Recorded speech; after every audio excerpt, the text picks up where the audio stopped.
Hi, and welcome to the continuing section on the nursing assistant course.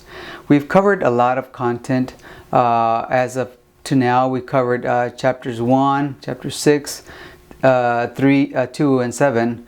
But today we're going to be focusing on the resident. We're going to try and understand and try to view the healthcare from a resident's point of view.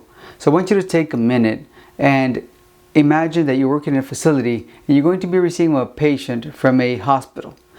You're going to try to understand what that person is going through, what got them to this point, and try to help understand not only their physical needs that they're coming for, but the entire. This is something we call holistic care, so we'll be talking more about that in a minute. We're also going to be covering the basic human needs, some things that we all share in common. The importance of promoting independence and self-care is also very important, and we're talking more a little bit about that. We try to accommodate and understand the cultural differences that every person has. Remember, we see everybody as a different, unique individual, okay? And by looking at their culture, where they come from, their religious preferences, everything about them that is different, that is what we're going to be focusing on here. The need for activity. It's super important that we talk about activity throughout the entire continuum of care. The family, we need to include the family in this healthcare plan that we talk about. Family is just as important as a patient because sometimes it's the one and the same.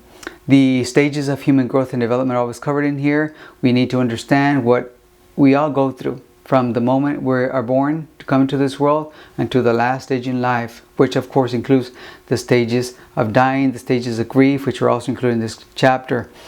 There are certain demographics, certain people that are born with intellectual disabilities, developmental disabilities, and we be talking a little bit about them, how we work with them, how we treat them.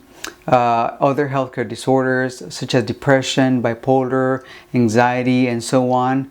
But also we'll be learning how to care for the resident who is in their last stage of life, of course, in their deathbed.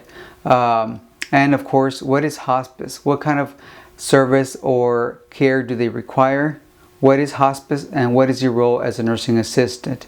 All right, so stay tuned. We'll be continuing in just a minute.